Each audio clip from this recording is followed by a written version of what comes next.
visit to Austin, President Biden will travel here to Houston to pay his respects to Congresswoman Sheila Jackson Lee. We got a live look once again inside City Hall, where the former longtime Congresswoman is lying in state. The 74-year-old died July 19th after battling pancreatic cancer. ABC 13's Brandon Hamilton reports on how she's being remembered. You can see here the line wrapped around City Hall. That is a testament to what Congresswoman Sheila Jackson Lee meant to this community. This is a celebration. A celebration fit for a giant on the steps of Houston's City Hall. God does not allow us to choose when we lose a loved one, a friend, or a colleague. But He does allow us to celebrate their life and pay our respect and honor them. Hundreds coming out Monday morning to honor the life of Congresswoman Sheila Jackson Lee and her decades of service. Her casket arriving hours earlier, draped in the American flag. Almighty and everlasting God. Reflection coming from those who've been a part of her political journey. Sheila Jackson Lee invested her everything into our Houston and yes, even to the world. And so I think with the passing of her, it really just signals our now new obligation as citizens of Houston, even myself, to carry the legacy forward. We must honor this flag at all times. Congresswoman Sheila Jackson Lee, seen here speaking on Memorial Day, just a week before revealing she'd been diagnosed with pancreatic cancer. It's one of the few battles those who knew her say she ever lost. To most people, it's Congresswoman Sheila Jackson Lee. To me, it is Auntie Sheila. Lawrence Bell has known the Congresswoman his entire life. She and his mother were in the same sorority, and he spent much of his childhood campaigning for her re-election to Congress. If I could mesh together Dr. X and Magneto and Superman and Batman and Wonder Woman all into one, you get Sheila.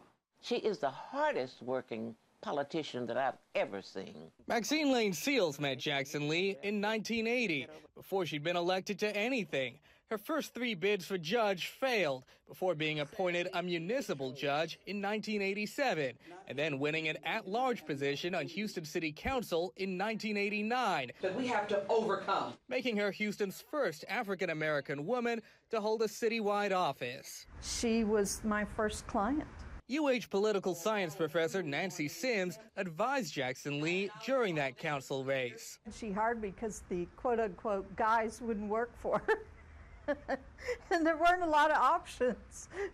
And when Jackson Lee was elected to Congress in 1994, Sims says she took up the mantle of women's rights, spearheading the charge to renew the Violence Against Women Act. She also pushed for a bill to prosecute police misconduct and sponsored the bill that made Juneteenth a federal holiday.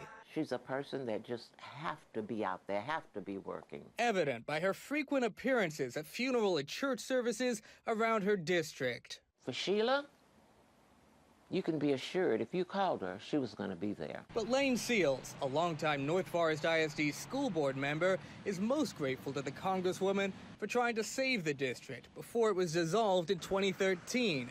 Sheila was the only, I want to say that loud, only elected official that stood tall and stood with this community. What her friends say she did every day of those 29 years she represented Houston.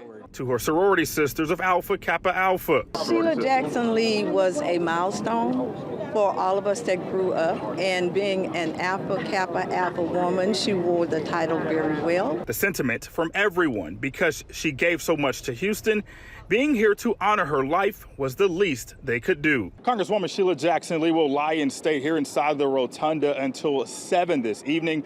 President Joe Biden is also expected to pay his respects later today. And again, just going over those events for this week, she will lie in state from 9 a.m. until 7 p.m. here at City Hall. Tomorrow, there will be a viewing at God's Grace Community Church, followed by another viewing on Wednesday at Wheeler Avenue Baptist Church. A celebration of life service is scheduled at 11 a.m. Thursday. That is at Fallbrook Church. Vice President Kamala Harris is expected to attend that service. And Rita, Jeff, a historic note on today. Congresswoman Sheila Jackson Lee is only the second person to lie inside of Houston's City Hall, the rotunda.